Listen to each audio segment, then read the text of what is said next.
Hello, welcome সবাইকে, welcome to physics aspirant 2020।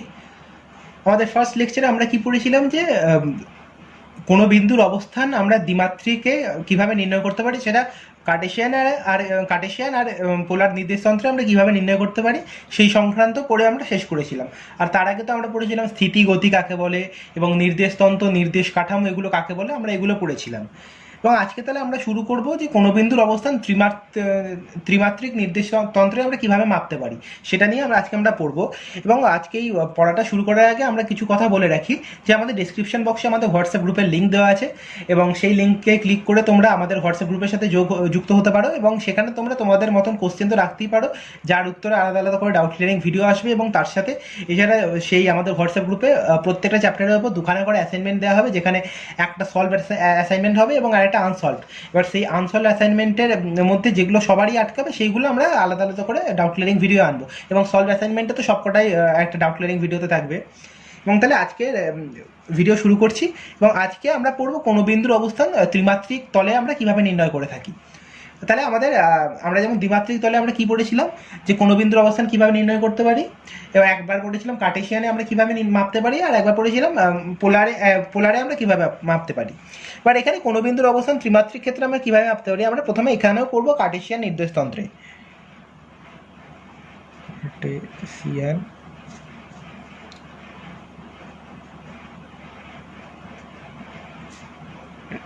Reference system, বাংলায় কার্তেজীয় নির্দেশতন্ত্র। আমরা এখানে কিভাবে মাপতে পারি কোনো বিন্দুর অবস্থান, তাই তো?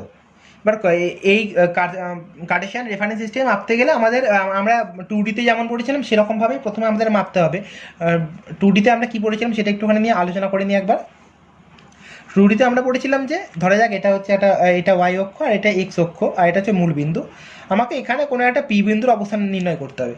তাহলে এই পি বিন্দু আমি এখানে কার্টেশিয়ানে 2Dর ক্ষেত্রে আমি কীভাবে মাপতে পারি, এক্স ওয়াই স্থানাঙ্ক দিয়ে আমরা মাপি। এবার এক্সের মান আমরা কী বলতে পারি, এক্স স্থানাঙ্ক আমরা কাকে বলতে পারি, যে ওয়াই অক্ষ থেকে পি বিন্দু লম্ব দূরত্ব, এইটা ওয়াই অক্ষ থেকে পি বিন্দু লম্ব দূরত্বকে আমরা বলে থাকি এক্স স্থানাঙ্ক। আর এখান থেকে আবার পি বিন্দুতে মানে আর এক্স অক্ষ থেকে পি বিন্দু লম্ব দূরত্ব বা পি বিন্দু থেকে এক্স অক্ষের ওপর লম্ব দূরত্ব সেটাকে আমরা বলে থাকি ওয়াই। তার মানে এখানে আমি কি বলতে পারি, পিএম সমান এক্স স্থানাঙ্ক আর পিএম সমান ওয়াই স্থানাঙ্ক। আবার এখানে আমরা কি দেখছি, এটা 90 ডিগ্রি আমরা জানি, কারণ আমরা বলেছিলাম যে অক্ষগুলি পরস্পরের সাথে লম্বভাবে থাকে, এক্স ওয়াই জেড অ্যাক্সিস তিনটেই পরস্পরের সাথে লম্ব থাকে। এবার দ্বিমাত্রিকের ক্ষেত্রে শুধুমাত্র এক্স ওয়াই, তাই পরস্পরের মানে এই দুটি পরস্পরের সাথে লম্বভাবে অবস্থান করে। আর এখানে আমি লম্ব টেনেছি বললাম, আর এখানেও একটা এক্স অ্যাক্সিসের উপর লম্ব টেনেছি। তার মানে কি, অবভিয়াসলি এটা 4 নম্বর অ্যাঙ্গেলটাও 90 ডিগ্রি হবে, কারণ 360 ডিগ্রি মাইনাস 270 ডিগ্রি, তিনটে 90 ডিগ্রি যেহেতু, তার মানে এটাও 90 ডিগ্রি হবে। তার মানে এটা আয়তক্ষেত্রে আমরা পেয়ে যাচ্ছি। আর আয়তক্ষেত্রের ক্ষেত্রে আমরা তাহলে কি জানি, পিএম ইজিক্যাল টু ওএন, আর এখানেও সেম বলতে পারি পিএন ইজিক্যাল টু ওএম। এভাবে আমরা দ্বিমাত্রিক নির্দেশতন্ত্রে কার্টেশিয়ান রেফারেন্স সিস্টেমে আমরা নির্ণয় করতে পারি। এবার ত্রিমাত্রিকের ক্ষেত্রে আমরা কীভাবে নির্ণয় করব, আঁকছি। অ্যাক্সিসটা একটা একটুখানি ধরে নিয়ে ভালো করে, কারণ এটা একটু বেঁকে যাচ্ছে। এটাকে আমি ধরছি জেড অ্যাক্সিস, এটাকে আমি ধরছি ওয়াই অ্যাক্সিস, এটাকে এক্স অ্যাক্সিস। আমি যে কোনোটাকে যে কোনো ধরতে পারি, কারণ আমি তো বলেছিলাম যে পরস্পর তিনটের সাথে লম্ব থাকবে। এবার ত্রিমাত্রিকের ক্ষেত্রে কি, আমি একটু আগের দিনই বলেছিলাম যে ফার্স্ট লেকচারে বলেছিলাম যে একটু কল্পনার মতন, যে এখানে যেমন ধরা যাক এই দুটো পরস্পরের সাথে লম্ব আছে, আর যেমন ধরে নিচ্ছি এটা জেড অ্যাক্সিস আর এটা এক্স ওয়াই অ্যাক্সিস ধরেই নিচ্ছি। আর এক্সটা কীভাবে আছে, এরকম করে নেই কিন্তু, আসলে এক্সটা আসলে আছে এরকমভাবে, মানে 90 ডিগ্রি অ্যাঙ্গেলে লম্ব হবে এখানে পরস্পর তিনটে। তার মানে দেখো 90 ডিগ্রি, এটা 90 degree, Z X 90 degree, X Y 90 degree, আবার জেড ওয়াই তিনটেই 90 ডিগ্রিতে আছে কিন্তু। এবার এখানে যে কোনো একটা বিন্দু আছে পি বিন্দু, এই পি বিন্দু স্থানাঙ্ক আমাকে নির্ণয় করতে হবে। এবার আমরা কিভাবে পি বিন্দু স্থানাঙ্ক নির্ণয় করতে পারবো, তাই তো? এবার আমরা একটা কাজ করতে পারি। প্রথমে আমরা কার্টেশিয়ানে দ্বিমাত্রিক ক্ষেত্রে কি বলেছিলাম, যে আমরা মাপতে পারি এক্স ওয়াই দিয়ে, আর কার্টেশিয়ান ত্রিমাত্রিক কিন্তু হচ্ছে এক্স ওয়াই জেড দিয়ে আমরা মেপে থাকি। তাহলে এখানে এক্স ওয়াই জেড এই তিনটে স্থানাঙ্ক আমাকে নির্ণয় করতে হবে। এবার এই তিনটে স্থানাঙ্ক নির্ণয় করার প্রসেস কি, তাই তো? এই তিনটে স্থানাঙ্ক আমরা কীভাবে নির্ণয় করতে পারবো। এবার পি বিন্দুটা তাহলে আমি প্রথমে এক্স ওয়াই জেড স্থানাঙ্ক তিনটে নির্ণয় করতে হবে। আমি প্রথমে ধরা যাক আমি জেড স্থানাঙ্ক নির্ণয় করছি, আমি যে কোনো স্থানাঙ্কই তো প্রথমে নির্ণয় করতে পারি, সেটা কোনো ব্যাপার নয়। এবার পি বিন্দু থেকে আমি জেড অ্যাক্সিসের উপর একটা লম্ব টানলাম, এখানে ও হচ্ছে মূল বিন্দু। পি বিন্দু থেকে জেড অ্যাক্সিসের উপর লম্ব, এরকম একটা লম্ব হবে। মানে ব্যাপারটা এরকম, যেটা জেড অ্যাক্সিস হয়তো এটা ওয়াই অ্যাক্সিস, আর এটা যদি এক্স অ্যাক্সিস হয় তাহলে এইখানে একটা পি বিন্দু আছে, এখানে কিন্তু নয়, এই খাতার ওপরেই কিন্তু নয়, এখানে একটা মাঝখানে ত্রিমাত্রিক তলে, এই তিনটে ইয়েতেই এক্স ওয়াই জেড একটা নির্দেশ অন্তরে, ত্রিমাত্রিক নির্দেশ অন্তরে যে কোনো একটা জায়গায় এখানে থাকতে পারে, এখানে থাকতে পারে, এখানে থাকতে পারে, এরকম একটা জায়গায় একটা বিন্দু আছে, এই পি বিন্দুটা। এই পি বিন্দু স্থানাঙ্ক, তাহলে এই পি বিন্দু থেকে আমি ধরা যাক জেড অ্যাক্সিসের উপর লম্ব টানলাম, এরকমই যেখান থেকে একটা জেড অ্যাক্সিস রয়েছে, এখান থেকে এর ওপর একটা লম্ব টানলাম, এরকম করে এখানে পি বিন্দুটা রয়েছে, এখানে জেড অ্যাক্সিসের উপর একটা লম্ব টানলাম। এই লম্বটা আমি ধরছি এম, পি এম ধরছি আমি এটাকে। এই যে লম্ব যেটা টানলাম, এবারে আমি জেড এর মানটা পেয়ে গেলাম, এই যে ও এম পাচ্ছি, এটাই হচ্ছে জেড আসলে, যেমন দেখাচ্ছি এখানে ও এম ইজিক্যাল টু জেড আমি লিখে রাখছি। ওকে, কারণ কি দেখেই তো বোঝা যাচ্ছে যে এখান থেকে আমি যদি লম্ব টানি, এখান থেকে জেড অ্যাক্সিসের ওপর যদি আমি লম্ব টানি, তাহলে সেই লম্বটা টানলে আমি কি মান পাচ্ছি, এখানে জেডের মান। এবার এক্স ওয়াই আমার কীভাবে নির্ণয় করতে হবে, পি বিন্দু থেকে এক্স ওয়াই তলের ওপর, এক্স ওয়াই যে তলটা, এই যে তলটা, এই তলটার ওপর একটা লম্ব টানতে হবে আমাকে, তলটার ওপর। এবার ধরা যাক এইখানে কোনো একটা বিন্দুতে এক্স ওয়াই তলকে ছেদ করলো এই লম্বটা, এখানে কিউ বিন্দু ধরে নিচ্ছি, সাপোজ এটা কিউ বিন্দু, সাপোজ এটা কিউ বিন্দু আমি ধরে নিচ্ছি। এবার এই কিউ বিন্দুটাকে কি বলা হয়, কিউ বিন্দুটাকে বলা হয় পি এর পাদবিন্দু, পি এর পাদবিন্দু। পাদবিন্দু জিনিসটা কি আসলে, পাদবিন্দু মানে হচ্ছে আসলে হচ্ছে ছায়া, তার মানে বলতে পারি যে এক্স ওয়াই তলের ওপর পি এর ছায়াকে আমরা বলতে পারি পি এর পাদবিন্দু, তার মানে কিউ হচ্ছে এখানে এক্স ওয়াই তলের ওপর পি এর ছায়া। এবার আমি পি থেকে আমি এক্স ওয়াই তলের উপর আমি লম্ব টানলাম, এবার হচ্ছে আমি জেড এর মান পেয়ে গেছি, তাই তো জেড অ্যাক্সিসের মানে জেড স্থানাঙ্কর মান আমি পেয়ে গেছি, যে পি বিন্দু থেকে আমি জেড অক্ষের ওপর লম্ব টানলাম। এবার যে এই মূল বিন্দু থেকে সেই যে ছেদ বিন্দু দূরত্বটা, সেই দূরত্বটাকে আমরা বলতে পারি জেড, এটা হচ্ছে জেড, জেড স্থানাঙ্ক যেটা স্মল জেড আর কি। আবার এখানে আমি এক্স ওয়াই তলের উপর পি এর ছায়া পেয়েছি। এবার তো আমি এটা ভালো করে দেখলেই বুঝতে পারবে যে এই দেখো পি এর যে এক্স ওয়াই স্থানাঙ্ক আর কিউ এর এক্স ওয়াই স্থানাঙ্ক একই হবে, কারণ পি এখানে আছে ওপরে, আর এইটা জাস্ট কিউটা আমি ধরে নিয়েছি জাস্ট এক্স ওয়াই তলের ওপর, পি আসলে আছে এক্স ওয়াই জেড এই তিনটে তলের ওপর। এরকম লম্ব আছে আমি ধরছি, সরি এটা জেড, এটা এক্স, এরকম একটা আছে। এবার এখানে এইটা এক্স ওয়াই তল, এখানে এটা এক্স ওয়াই তল আমি ধরে নিচ্ছি, তাহলে এখানে যে বিন্দুটা পি এর যে এক্স ওয়াই স্থানাঙ্ক হবে, পি এর এক্স ওয়াই, এটা এক্স আর এটা ওয়াই, এর যে স্থানাঙ্কটা হবে সেই স্থানাঙ্কটা এখানেও তো তাই, এক্স এক্স আর ওয়াই একই তো, কারণ এটা শুধু এখানে তো কিউটাকে আমি বলে দিচ্ছি পি এর ছায়া হিসেবে বর্ণনা করতে পারি, তাই এখানে পি এর যে এক্স ওয়াই স্থানাঙ্ক, এক্স ওয়াই স্থানাঙ্ক আর কিউ এর এক্স ওয়াই স্থানাঙ্ক এই তিনটে একই হবে, কিন্তু শুধু কিউ এর ক্ষেত্রে কি আলাদা হবে, এক্স ওয়াই শূন্য, জেডটা হবে শূন্য, জেড এর স্থানাঙ্ক জিরো, কারণ এটা এক্স ওয়াই তলের উপর আছে, তাই আমি কোনো জেড স্থানাঙ্কর ভ্যালু পাবো না। তাহলে এখানে এক্স ওয়াই আর এখানে কিউ এর এক্স ওয়াই আমি বলতে পারি। এবার আমি কি এবার শুধুমাত্র দ্বিমাত্রিকের মতোই আমার নির্ণয় করতে হবে, এখানে আমি কিউ এক্স ওয়াই মান পাওয়া মানে পি এক্স ওয়াই মান পাওয়া, তাহলে কিউ এক্স ওয়াই এর মান আমায় নির্ণয় করতে হবে। এবং সিমিলারলিভাবে আমি দ্বিমাত্রিকে কীভাবে নির্ণয় করেছিলাম, যে আমি এক্স অ্যাক্সিস কাকে বলতে পারি, যে সেই বিন্দুটা থেকে ওয়াই অক্ষের ওপর লম্ব দূরত্বকে আমরা বলে থাকি এক্স অ্যাক্সিস, তাহলে কিউ আর ধরছি আমি। আর ওয়াই কি, ওয়াই স্থানাঙ্ক কাকে বলতে পারি, এই বিন্দু থেকে এক্স অ্যাক্সিসের ওপর লম্ব দূরত্বটাকে আমি বলতে পারি ওয়াই স্থানাঙ্ক, তাহলে এটাই পেয়ে যাচ্ছি। তাহলে ওয়াই স্থানাঙ্ক কি বলতে পারি, Y is equal to Q N, আর X is equal to Q R, এটা পেয়ে যাচ্ছি আমরা। এবার এইখানে আমরা কি বলেছি, যে এটা একটা লম্ব টানা হয়েছে আর এটাও লম্ব টানা হয়েছে, যে এই কিউ বিন্দু থেকে এক্স তলের উপর লম্ব, এখানেও এটা লম্ব টানা হয়েছে, আর এটা তো আমি 90 ডিগ্রি জানি যে অক্ষগুলো পরস্পরের সাথে 90 ডিগ্রি অ্যাঙ্গেল করে, তাহলে এটাও 90 ডিগ্রি হবে, তার মানে এখানেও এটা আয়তক্ষেত্র। তাহলে আমি কি পাচ্ছি, যে Q N is equal to O R, R Q R is equal to O N, তাহলে আমি এখানে এক্স স্থানাঙ্ক আর ওয়াই স্থানাঙ্ক এই দুটোর মানই পেয়ে গেলাম। এভাবে আমি টোটাল এক্স এর স্থানাঙ্ক পেয়েছি, ওয়াইয়ের স্থানাঙ্ক পেয়েছি, আর জেডের স্থানাঙ্ক তো পেয়ে গেছি ও এম ইজিক্যাল টু জেড। এবার এখানে আমি এটা যোগ করতে পারি, একটা জিনিস দেখলেই বুঝতে পারবে, এটা যোগ করলাম ধরো এখানে, ওকে, ও কিউ আমি যোগ করে দিলাম। আমি জেডের স্থানাঙ্ক দুভাবে নির্ণয় করতে পারি। একটা আমি এভাবে বলে দিলাম যে এই পি বিন্দু থেকে জেড অ্যাক্সিসের উপর আমি লম্ব টানলাম, এবার এই যে দূরত্বটা পাচ্ছি সেই ছেদ বিন্দুর আর এই মূল বিন্দু দূরত্বটাকে আমরা বলতে পারি যে হচ্ছে জেড স্থানাঙ্ক। আর আমি অন্যভাবে নির্ণয় করতে পারি যে এখানে ধরা যাক আমি এই যে পি এর পাদবিন্দুটা টানলাম এক্স ওয়াই অ্যাক্সিসের ওপর, সেই পাদবিন্দু থেকে মূল বিন্দুকে যোগ করলাম, ও কিউকে যোগ করলাম। এবার ও কিউ এর সমান্তরালে পি বরাবর একটা দাগ টানলাম, মানে একটা রেখা টানলাম, যেটা অবভিয়াসলি জেড অ্যাক্সিসকে সে স্পর্শ করবেই, কারণ এখানেও এটা দেখো জেড অ্যাক্সিস যদি নিচে পর্যন্ত টানা হতো তার মানে এখানে তো স্পর্শ করেই গেছে, তার মানে এইটাও সমান্তরালভাবে টানলে এটাও জেড অ্যাক্সিসকে স্পর্শ করতো।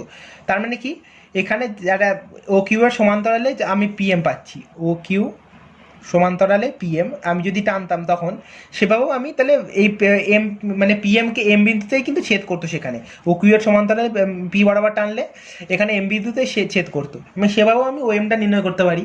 আর সেখানে আমি ভালো করে দেখো কেন হচ্ছে এই জিনিসটা, কারণ এখানে আমরা একটা পাচ্ছি কি এটা 90 ডিগ্রি। এটা 90 ডিগ্রি কেন হলো অনেকে হয়তো ভাবতে পারো, দেখো ভালো করে যে এই যে জেড অ্যাক্সিসটা এক্স আর ওয়াই অ্যাক্সিসের সাথে লম্ব, কিন্তু মানে তার মানে তো কি, তার মানে এক্স ওয়াই তলের ওপরই লম্ব জেড অ্যাক্সিসটা। এবার তার মানে এক্স ওয়াই তলের ওপর আমি যদি যে কোনো সরলরেখা ধরি তার মানে জেড অ্যাক্সিসে তার উপর লম্ব হবে, এটা ও কি হচ্ছে এক্স ওয়াই তলের উপর একটা যে কোনো সরলরেখা, তার মানে এর ওপর লম্ব।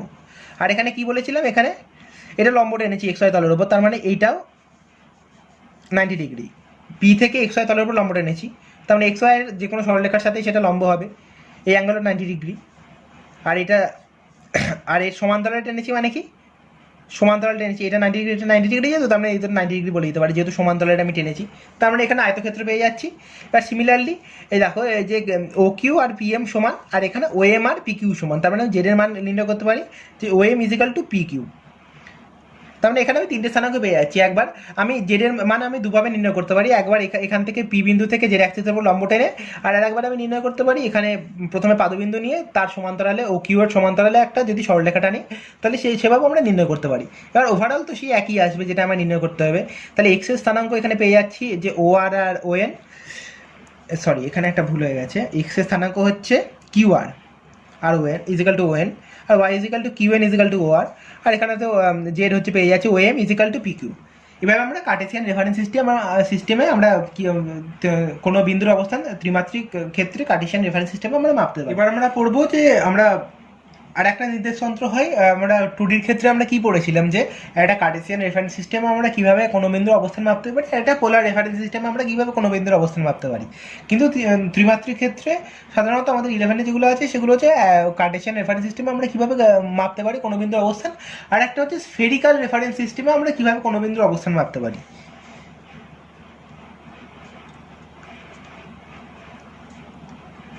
স্ফেরিক্যাল রেফারেন্স সিস্টেম 3D আর কি, ত্রিমাত্রিক, মানে ওই কি গোলীয় নির্দেশতন্ত্র আর কি, একটু গোলীয়টা লিখে রাখলাম, গোলীয় নির্দেশতন্ত্র। এই গোলীয় নির্দেশতন্ত্র বা স্ফেরিক্যাল রেফারেন্স সিস্টেমে আমরা কীভাবে কোনো বিন্দুর অবস্থান নির্ণয় করে থাকি, এটা জাস্ট আমাদের আবার দেখে রাখা দরকার, আর কিছুই নয়, একটু ছোটো করেই আঁকছি। এটা আমার জেড অ্যাক্সিস, এটা ওয়াই অ্যাক্সিস, আর এটা হলো আমার এক্স অ্যাক্সিস, এটা হচ্ছে মূল বিন্দু। এবার এখানে আমার সিমিলারলি এখানেও যেমন করেছিলাম যে পি বিন্দু স্থানাঙ্ক আমায় নির্ণয় করতে হবে, এখানেও তাই সিমিলারলি আমি পি বিন্দু স্থানাঙ্ক আমাকে মাপতে হবে।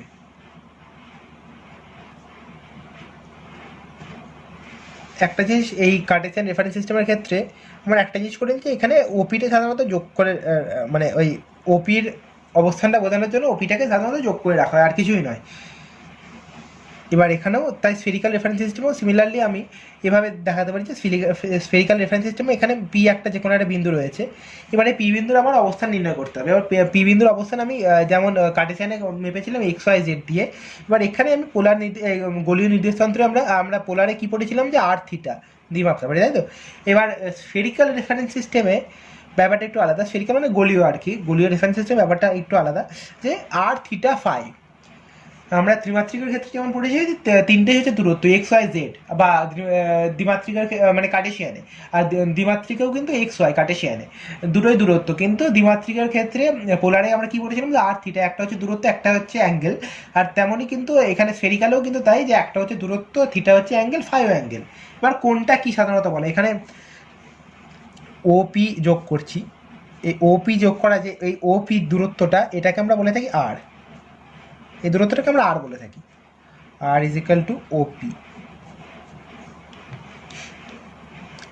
আর এই যে জেড অ্যাক্সিসটা এই ওপির সাথে যে অ্যাঙ্গেল করে সেটাকে আমরা বলে থাকি থিটা, মানে আর কি এই ওজেড এর সাথে ওপি এর কৌণিক দূরত্ব, ওজেড অক্ষ থেকে ওপি রেখার কৌণিক দূরত্বকে আমরা বলে থাকি যে এই যে থিটা, সেই থিটা বলে থাকি। তার মানে আমি আর আর থিটা এই দুটো মান পেয়ে গেলাম আমি। এবার আমাকে ফাই বলতে হবে, ফাইটা কী জিনিস, তাই তো? ফাই আমি সিমিলারলি আমি ওই কার্টেশিয়ানে ত্রিমাত্রিক ক্ষেত্রে পড়ানোর সময় কি বললাম, যে আমি এখানে পি বিন্দু থেকে এক্স ওয়াই তলের উপরে একটা ছায়া এঁকে নিতে পারি, যে কিউ কোনো একটা বিন্দু, এটাকে কিউটাকে পি এর পাদবিন্দু বলা হয়। এই কিউ বিন্দুটাকে আমি যে এঁকে নিলাম, সেই ক্ষেত্রে আমি এই যে ও কিউ যোগ করছি, ওকে, যে ও কিউ যোগ করার পর তাহলে এই যে ও কিউ মানে ও এক্স অক্ষ থেকে ও বিন্দু, এই যে ও বিন্দুটা ও এক্স অক্ষর সাথে ও কিউ এর যে অ্যাঙ্গেলটা, সেটাকে আমরা বলতে পারি যে ফাই। মানে বলতে পারি যে ও এক্স অক্ষ থেকে ও বিন্দু ও এক্স ওয়াই তলে পি বিন্দুর যে লম্ব পাদবিন্দু কিউ, তার সংযোগ রেখা, তার মানে ও এক্স আর ও কিউ এর যে কৌণিক দূরত্ব, সেটাকে আমরা বলে থাকি ফাই। তার মানে আমি এভাবে আমি পেয়ে যাচ্ছি যে এইটা হচ্ছে আর, আর পেয়ে গেলাম, আর পেলাম আমি এই আর ওপি, থিটা পেলাম আমি ও জেড আর ওপির কৌণিক দূরত্ব, মানে এই অ্যাঙ্গেল জেড ওপি, আর ফাই কী পাচ্ছি, অ্যাঙ্গেল এক্স ও কিউ, মানে ও এক্সের সাথে ও কিউর কৌণিক দূরত্ব। এভাবে আমরা স্ফেরিক্যাল রেফারেন্স সিস্টেমে আমরা কোনো বিন্দুর অবস্থান নির্ণয় করতে পারি। এবার আমাদেরকে পড়তে হবে যে স্ফেরিক্যাল রেফারেন্স সিস্টেম আর কার্টেশিয়ান রেফারেন্স সিস্টেমের মধ্যে তুলনাটা কী। Relation between Cartesian and spherical coordinate 3Dর ক্ষেত্রে, মানে ত্রিমাত্রিক ক্ষেত্রে কার্টেশিয়ান এবং গোলীয় যে নির্দেশতন্ত্র, তাদের মধ্যে যে আমাদের সম্পর্কটা নির্ণয় করতে হবে, আমরা কিভাবে নির্ণয় করতে পারবো। আমরা যেমন ফার্স্ট লেকচারে আমরা কি বলেছিলাম যে পোলার নির্দেশতন্ত্র আর কার্টেশিয়ান রেফারেন্স সিস্টেমের মধ্যে সম্পর্কটা কি, যেমন R is equal root over X square plus Y square আর theta is equal to tan inverse Y by X, সেরকম একটা আমাদের সম্পর্ক এখানে মেজার করতে হবে, যেখানে কাদের কাদের মধ্যে আমরা সম্পর্ক নির্ণয় করতে চাইছি, তাই তো? একবার এক্স ওয়াই জেড এর মানে কার্টেশিয়ানের সাথে স্ফেরিক্যাল, তার মানে এক্স ওয়াই জেড এর সাথে আর থিটা ফাই, এই তিনটের আমার সম্পর্ক নির্ণয় করতে হবে। এই এক্স ওয়াই জেড আর থিটা ফাই এই দুটো কোঅর্ডিনেটের মধ্যে আমার সম্পর্ক নির্ণয় করতে হবে। এবার আমরা কি জানি, আমি ছবিটা একবার এঁকেই রেখেছি, আগে দুটোতে তোমরা শিখেছিলে কীভাবে মেজার করতে হবে, আমরা কার্টেশিয়ানে কী করে ত্রিমাত্রিক ক্ষেত্রে মেজার করতে হবে আমরা এইভাবে বলে দিয়েছি। এবার আমি কার্টেশিয়ানের ক্ষেত্রে আমি সেই হিসেবে কী লিখতে পারি, একবার লিখে রাখি এখানে, Q M is equal to O N is equal to Y আমি বলতে পারছি এদিকে, তারপর O M is equal to Q N is equal to X আমি বলতে পারছি, তাই তো? আর O R is equal to P Q is equal to হচ্ছে জেড, এই তিনটে আমি কার্টেশিয়ানের মাধ্যমে বলতে পারছি কার্টেশিয়ান থেকে, ওকে। এবার পোলারের ক্ষেত্রে আমি কি বলতে পারি, স্ফেরিক্যালের ক্ষেত্রে আমি কি বলতে পারি, স্ফেরিক্যালের ক্ষেত্রে আমি এটা বলতে পারি যে এটা হচ্ছে থিটা, এটা থিটা, এটা ফাই, আর ওপি হচ্ছে আর, এই ওপি যে দূরত্বটাকে সেটাকে আমরা আর বলছি, এই যে দূরত্বটা, সেই দূরত্বটাকে আমরা আর বলতে পারি, তাই তো? এবার তাহলে আমাকে এগুলোর মধ্যে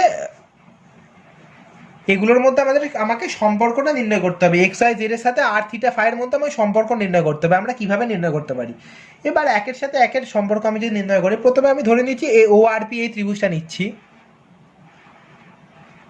ত্রিভুজ ও আর পি এর মধ্যে আমি কিছু সম্পর্ক নির্ণয় করতে চাইছি, যে আমি কি বলতে পারি, O R by O P is equal to কি, এইটা যেহেতু 90 ডিগ্রি 90 ডিগ্রি আমি টেনেছি, লম্ব টেনেছিলাম বললাম। এবার তাহলে আমি কি বলতে পারি যে ও আর ইজিক্যাল টু ওপি হলে কি বলতে পারি, এটা আমি ভূমি বাই অতিভুজ ইজিক্যাল টু কস থিটা, তাই তো? ভূমি বাই অতিভুজ ইজিক্যাল টু কস থিটা, তার মানে আমি কি বলতে পারি, যে ও আর মানে কি জানি আমি, ও আর মানে হচ্ছে জেড, জেড স্থানাঙ্ক, Z is equal to OP cos theta. আর এই ওপি কস থিটা মানে কি R cos theta, OP is equal to R, সেই জন্য আমি Z is equal to R cos theta একটা পেয়ে গেলাম। ওকে, একটা আমাদের তাহলে পাওয়া হয়ে গেল অলরেডি। এবার এবার পরের জিনিসটা পেতে গেলে আমার কিছু এবার দেখি যে এখানে আমি কি বলেছিলাম যে এই টোটাল অ্যাঙ্গেলটা হচ্ছে 90 ডিগ্রি, এই যে আর ও কিউ, কারণ আমি কি বলেছি যে জেড অ্যাক্সিসের সাথে এক্স ওয়াই তলের যে কোনো সরলরেখায় 90 ডিগ্রি অ্যাঙ্গেল করবে। এবার তাহলে এটা যদি থিটা হয় তাহলে টোটাল অ্যাঙ্গেলটা যদি 90 ডিগ্রি, তাহলে আমি কি বলতে পারি এই অ্যাঙ্গেলটা পিও কিউটা হচ্ছে 90 ডিগ্রি মাইনাস থিটা, তাই তো? এটা আমি সহজে এই, হ্যাঁ এটা আমি সহজেই বলতে পারি যে 90 ডিগ্রি মাইনাস থিটা, কারণ এটা 90 ডিগ্রি আর থিটা এই দুটো মিলে টোটাল অ্যাঙ্গেলটা হয়ে যাচ্ছে 90 ডিগ্রি আমার। এবার আমি আরও একটা সম্পর্ক আমি পেয়ে যাচ্ছি, Z is equal to R cos theta পেয়ে গেলাম। এবার বাকি কিছু সম্পর্ক আমার নির্ণয় করতে হবে। এবার প্রথমে আমি কি বলতে পারি, O M is equal to X. এবার আমি ধরে যাক আমি ত্রিভুজ ও এম কিউ নিচ্ছি, ত্রিভুজ ও এম কিউ, ও ও এম কিউ এই ত্রিভুজটা আমি নিচ্ছি। ও এম কিউ এর ক্ষেত্রে আমি কি বলতে পারি, O M by O Q, O M by O Q, এটা কি ভালো করে দেখো, এটা হচ্ছে 90 ডিগ্রি লম্ব টেনেছি। এবার তাহলে O M by O Q মানে ভূমি বাই অতিভুজ, এখানে অ্যাঙ্গেলটা কি কস ফাই, তার মানে ভূমি বাই অতিভুজ ইজ ইকুয়াল কস, তাহলে O M is equal to O Q cos phi. O কিউটা কি, ও কিউ আমার তার মানে O M is equal to O Q cos phi, তার মানে O M is equal to X বলতে পারি, মানে এক্স আমি জানি, তাহলে X is equal to O Q cos phi পেয়ে গেলাম একটা। এবার ও কিউটা কি আমার, ও কিউটা আমি মেজার করতে পারলে আমার হয়ে গেল। তাহলে আমি এখানে কি পাচ্ছি যে ও কিউ কিন্তু ও আর এর সাথে লম্ব, তাই তো?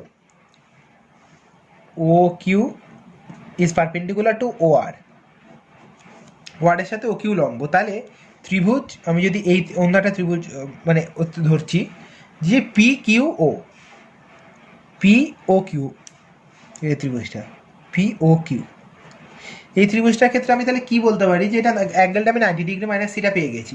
তাহলে এখানে আমি যদি ধরি এই অ্যাঙ্গেলের ক্ষেত্রে আবার দেখে নাও যে অ্যাঙ্গেলটা আছে ক্ষেত্রে আমি যদি 90 ডিগ্রি মাইনাস থিটা পেয়ে গেছি, তাহলে এইটার ক্ষেত্রে আমি কি বলতে পারি, ও কিউ বাই এখানে ওপি, ও কিউ বাই ওপি আমি কি বলতে পারি যে ভূমি বাই অতিভুজ, তাই তো? আর এখানে অ্যাঙ্গেলটা 90 ডিগ্রি মাইনাস থিটা, এটা মনে রাখো। তাহলে কি বলতে পারি, ছবিটা প্রয়োজনীয় এঁকে নাও, কারণ এটা ছবিটা এঁকে রাখলে তোমাদের বুঝতে সুবিধা হবে। ছবিটা একটু, এই ছবিটা দেখে তোমরা এঁকে নিতে পারো, এঁকে রাখলে তোমার এই লেখাগুলো বা এই ক্যালকুলেশনটা বুঝতে একেবারে সুবিধা হবে। এবার পিও কিউ পেয়ে যাচ্ছি আমি, তাই তো? এবারে পিও কিউ ত্রিভুজে আমি কি বলতে পারি, পিও কিউ ত্রিভুজে আমি বলতে পারি যে এই অ্যাঙ্গেলটা আমি O Q by O P is equal to আমি কি বলতে পারি কস, মানে আমি কস থিটা জানি, কিন্তু এখানে আমি অ্যাঙ্গেলটা কি আছে, তো ওই ত্রিভুজের ওই অ্যাঙ্গেলটা ওটা হচ্ছে 90 ডিগ্রি মাইনাস থিটা, এই অ্যাঙ্গেলটা আমি কস 90 ডিগ্রি মাইনাস থিটা পেয়েছি। তাহলে আমি কি বলতে পারি, O Q by O P is equal to cos 90 degree minus theta is equal to sine theta আমি জানি, কারণ সাইন 90 ডিগ্রি মাইনাস থিটা আর কস 90 ডিগ্রি মাইনাস থিটা এগুলো তো মানে সাইন 90 ডিগ্রি মাইনাস থিটা মানে হচ্ছে কস থিটা, আর কস 90 ডিগ্রি মাইনাস থিটা মানে হচ্ছে সাইন থিটা, এগুলো আমরা ত্রিকোণমিতিতে আমরা ক্লাস 10-এই পড়েছিলাম এগুলো। এবার তাহলে আমি এটা আমি সাইন থিটা লিখে দিতে পারি। তাহলে ও কিউকে আমি কি লিখতে পারছি যে O Q is equal to O P sine theta, O P মানে হচ্ছে আর, আর সাইন থিটা লিখতে পারছি। এবার এটা আমার একটা দরকার, এটা হচ্ছে আমার একটা দরকার, এটা আমার মনে রাখতে হবে যে এটা হচ্ছে O Q is equal to R sine theta, কারণ এটা কাজে লাগবে। Q is equal to R sine theta এই ফর্মুলাটা আমাদের কাজে লাগবে। এবার এখানে একটা যেমন বলতে পারি এক্স ইজিক্যাল টু, আমি একটু আগে কী বললাম যে ও x is equal to O Q cos phi, O Q এর জায়গায় আমি যদি বসিয়ে দিই তাহলে আমি এক্স পেয়ে যাচ্ছি, আর সাইন থিটা কস ফাই পেয়ে যাচ্ছি, তাই তো? আবার এবার অন্য ত্রিভুজ যদি আমি ধরি, মানে এবার ত্রিভুজটা হচ্ছে অন্য একটা ত্রিভুজ, ত্রিভুজ ও এম কিউ, ছবিটা তোমরা এখানে রেখেছে আশা করি, তাও ছবিটা আমি পাশে তুলে দিচ্ছি, স্ক্রিনে পাশে তুলে দেওয়া আছে ছবিটা। এবার তোমরা দেখতে পারো যে ও ত্রিভুজ ও এম কিউ, ত্রিভুজ ও এম কিউ এর ক্ষেত্রে আমরা কি বলতে পারি যে ও এম বাই ও কিউটা কি জিনিস, ও এম বাই ও কিউ, ত্রিভুজ ও এম এর ও এম বাই ও কিউ হচ্ছে, ও এমটা হচ্ছে কি ভূমি, আর ও কিউ হচ্ছে অতিভুজ। এখানে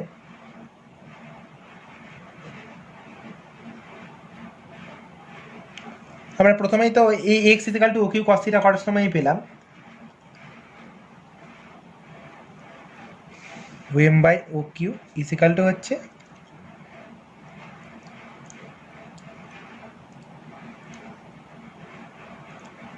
সরি এক মিনিট একটা ভুল হয়েছে, QM, sorry QM by O Q, OM by O Q তো আমি তো এক্স নির্ণয় করার ক্ষেত্রে করলাম, এবার কিউএম মানে আমি ওয়াই বলতে পারি, তাই তো? কিউএম মানে ওয়াই, এবার ওএম মানে হচ্ছে এক্স এখানে, এবার কিউএম মানে আমি ওয়াই বলতে পারি। এবার QM by O Q equal আমি কি বলতে পারি যে সাইন ফাই, লম্ব বাই অতিভুজ, QM by O Q equal sine phi. আর কিউএম বাই ও কিউ তাহলে কিউএম ইজুকাল টু কী লিখতে পারি, এটা হচ্ছে ও কিউ সাইন ফাই, তাই তো? এবার ও কিউ আমি কি মান পেয়ে গেছি যে এটা আর সাইন থিটা, আর সাইন থিটা সাইন ফাই, তাহলে অতএব কিউএম ইজিক্যাল টু আমি ওয়াই জেনে গেছি, অতএব Y is equal to R sine theta sine phi. তাহলে আমি কী কী পেলাম, Z is equal to R cos theta এটা একটা, x is equal to R sine theta cos phi এটা আর একটা, আর Y is equal to R sine theta sine phi এটা একটা পেলাম। এবার আমরা এদিকে তো আমি এক্স ওয়াই জেড এর সাথে তো ওই মানে এক্স ওয়াই জেডকে তো আমি প্রকাশ করলাম যে এক্স সমান আর থিটা ফাইয়ের মধ্যে আমি কীভাবে প্রকাশ করতে পারি, ওয়াই কীভাবে আমি প্রকাশ করতে পারি, আর জেড আর থিটা ফাইয়ের মধ্যে আমি কীভাবে প্রকাশ করতে পারি। এবার আমি উল্টোটা আমি যদি নির্ণয় করতে যাই তাহলে সেই ক্ষেত্রে আমি কীভাবে ওটা মেজার করতে পারি, সেটা আমরা যেমন দেখালাম যে এক্স ওয়াই জেডকে আমি কীভাবে আর থিটা ফাইয়ের মধ্যে প্রকাশ করতে পারি, এবার আমি উল্টো দেখাবো যে আর থিটা ফাইকে আমি কীভাবে এক্স ওয়াই জেডের মাধ্যমে প্রকাশ করতে পারি। এবার আমি যদি কীভাবে প্রকাশ করতে পারি, ওই ছবিটা আমি এখানে রেখে দিয়েছি, এখানে ওই ছবিটায় এঁকে রাখা আছে যে এখানে হচ্ছে ওপি হচ্ছে আর, এটা হচ্ছে থিটা, এখানে হচ্ছে ফাই। আশা করি তোমরা তোমাদের খাতায় এঁকে রেখেছো, কারণ এঁকে রাখলে সুবিধা হবে, নইলে একবার যদি এঁকে না থাকো আর একবার ছবিটা দেখে একবার মানে ভিডিওটাকে পজ করে একবার তোমরা এঁকে নাও, কারণ এতে সুবিধা হয় বোঝার জন্য। এবার এই ক্ষেত্রে আমি একটু আগে কী পেলাম, X is equal to R sine theta cos phi, Y is equal to R sine theta sine phi, Z is equal to R cos theta. Okay, এবার এক্স কোনটাকে বলতে পারি, এক্স ও এমটা হচ্ছে এক্স, তাই তো? আর এখানে এটা হচ্ছে ওয়াই, ও এম হচ্ছে এক্স আর এম কিউ হচ্ছে Y, O M is equal to X, M Q is equal to Y. তার মানে ত্রিভুজ ও এম কিউতে ও কিউ আমি কি বলতে পারি, ও কিউ ইজিক্যাল টু কী বলতে পারি যে অতিভুজ is equal to root over X square plus Y square, কারণ অতিভুজ ইজিক্যাল টু রুট ওভার ভূমি স্কোয়ার প্লাস লম্ব স্কোয়ার। তাহলে আমি কী বলতে পারছি যে X square root over X square plus Y square. এবার ও কিউটা কী, আর এবার আবার এখানে এই ত্রিভুজটার ক্ষেত্রে আমি যদি ধরি ত্রিভুজ ও পি কিউ এর ক্ষেত্রে আমি পি কিউ আমি বলে দিয়েছি জেড, তাই তো? P Q is equal to Z আর O P is equal to R. এবার ত্রিভুজ ও পি কিউ এর ক্ষেত্রে এটা 90 ডিগ্রি। এবার তাহলে সেক্ষেত্রে আমি এটাই কী বলতে পারি যে অতিভুজ is equal to R square is equal to Z square plus O Q square, কারণ আর স্কোয়ার ইজিক্যাল টু তার মানে আর এখানে অতিভুজ, তার মানে আর স্কোয়ার ইজিক্যাল টু ভূমি স্কোয়ার প্লাস লম্ব স্কোয়ার। এবার তাহলে লম্ব হচ্ছে এখানে জেড, আর তাহলে আর হচ্ছে মানে ও কিউ হচ্ছে ভূমি। এবার ও কিউ এর মানটা কী পাচ্ছি, O Q is equal to root over X square plus Y square পেয়ে গেছি। মানে ও কিউ স্কোয়ারের জায়গায় আমি কী লিখতে পারি যে X square plus Y square, Z square plus X square plus Y square. তাহলে আরকে আমি প্রকাশ করতে পেরে গেলাম, R square is equal to X square plus Y square plus Z square. আরকে আমি প্রকাশ করে দিলাম একটাকে, একটা আমার উদ্দেশ্য সফল হয়ে গেল। এবার আমি থিটা আর ফাইকে কিভাবে প্রকাশ করতে পারি আমাদের এক্স ওয়াই জেড এর মাধ্যমে। থিটা আমি কি বলেছি, আমি থিটা আমি কি জানি যে R cos theta is equal to Z, আমি একটু আগেই প্রমাণ মানে দেখালাম সেটা বা প্রমাণ করলাম সেটা। এবার আমি তাহলে থিটার মান কীভাবে বলতে পারি যে cos theta is equal to Z by R, theta is equal to তাহলে cos inverse Z by R. আর ইনভার্সটা আমি ফার্স্ট লেকচারে তোমাদের বলেছি যে ইনভার্সটা আমাদের ক্লাস 12-এ আছে, কারণ আমাদেরকে যদি ক্যালকুলেশন করার জন্য বার করতে হয় তাহলে সেই ক্ষেত্রে আমি cos theta is equal to Z by R বলেই ক্যালকুলেশন করতে পারি। এবার তারপর তাছাড়া তোমাদের ক্যালকুলেটারে তো ইনভার্সের চিহ্নগুলো আছে, সেখানে তোমরা জেনে নিতে পারো যে সেখান থেকে ইনভার্সের প্রয়োগের মাধ্যমে তোমরা থিটার ভ্যালুটা মেজার করতে পারো। বাট সেই জন্য আমাদের থিটা ইজিক্যাল টু থিটার ভ্যালু যাতে মেজার করতে পারি সেই জন্য আমাকে theta is equal to cos inverse Z by R হিসেবে লেখা। এটা আর একটা পেয়ে যাচ্ছি, আমি দ্বিতীয় পেয়ে যাচ্ছি। আর তৃতীয় এবার ফাইকে আমি প্রকাশ করবো কীভাবে, তাই তো? এবার ফাইয়ের ক্ষেত্রে আমি কি বলতে পারি যে ওয়াই ইজিক্যাল টু আমি কি জেনেছি, ওয়াই ইজিক্যাল টু জেনেছি যে R sine theta sine phi, আর এক্স পেয়েছি আমি R cos theta cos phi, sorry এক minute, R sine theta cos phi. R sine theta cos phi পেয়েছি, তাই তো? এবার আমি যদি দুটোকে ভাগ করে দিই, উভয় পক্ষ যদি ভাগ করে দিই, ওয়াই বাই এক্স আমি যদি করে দিই, আর কেটে যাচ্ছে, সাইন থিটা কেটে যাচ্ছে, তাহলে কী পাচ্ছি আমি? Sine theta by sine phi বা কস ফাই কী পাচ্ছি আমি? Tan phi is equal to Y by X. তাহলে phi is equal to tan inverse Y by X. আমি যেমন ফার্স্ট লেকচারে বলেছিলাম যে পোলারের ক্ষেত্রে theta is equal to tan inverse Y by X আমি কীভাবে মেজার করতে পারি, যে তার মানে tan theta is equal to Y by X আমি সেখানে বলেছিলাম, এখানেও similar tan phi is equal to Y by X. এভাবে আমরা ফাইয়ের মান নির্ণয় করতে পারি। এবং সিমিলার এই যে ইনভার্সে তোমাদের ক্লাস 12-এ আছে, ইনভার্সের মাধ্যমে কীভাবে আমাদের অঙ্ক করতে হবে। কিন্তু এখানে আমাদের এই যে অ্যাঙ্গেলটা বার করার সুবিধার্থে আমাদেরকে এটাকে ইনভার্স হিসেবে প্রয়োগ করা। তাহলে আজকের জন্য এতটুকুই, যে কীভাবে আমরা ত্রিমাত্রিক ক্ষেত্রে স্ফেরিক্যাল রেফারেন্স সিস্টেম আর কার্টেসিয়ান রেফারেন্স সিস্টেম আমরা কীভাবে মেজার করতে পারি, এবং তাদের মধ্যে সম্পর্কটা কী, যে স্ফেরিক্যাল রেফারেন্স সিস্টেম আর কার্টেসিয়ান রেফারেন্স সিস্টেমের মধ্যে এই যে এক্স ওয়াই জেড আর থিটা ফাইয়ের মধ্যে সম্পর্কটা গিয়ে আমরা সেটা কীভাবে মেজার করতে পারি, ততটা পর্যন্ত তাহলে আজকে বললাম। এবার তাহলে আমরা লেকচার 3-তে আমরা শুরু করব সরণ, গতি, মানে সরণ, ত্বরণ, গতি, অতিক্রান্ত দূরত্ব, বেগ, ভেলোসিটি, অ্যাক্সেলারেশন, এগুলো সমস্ত, বা ভরবেগ, এগুলো সম্পর্কে শুরু করব। এবার তাহলে আজকে তাহলে এতটুকুই, তোমাদের সাথে দেখা হচ্ছে পরের ভিডিওতে। আর তার আগে বলে রাখি, প্রথমেও বলেছিলাম আমাদের ডিসক্রিপশন বক্সে আমাদের হোয়াটসঅ্যাপ গ্রুপের লিঙ্ক দেওয়া আছে, সেই লিঙ্কে ক্লিক হয়ে তোমরা আমাদের সাথে যুক্ত হতে পারো আমাদের হোয়াটসঅ্যাপ গ্রুপে, এবং সেখানে তোমাদের মতন কোশ্চেন তো রাখতেই পারো, এবং তাছাড়া আমাদের অ্যাসাইনমেন্টও দেওয়া হবে, তাই জন্য তোমরা যুক্ত হতে পারো অবশ্যই। এবং ভিডিওটি ভালো লাগলে তোমরা লাইক, শেয়ার এবং সাবস্ক্রাইব করো। আজকের জন্য এতটুকুই, দেখা হচ্ছে পরের ভিডিওতে।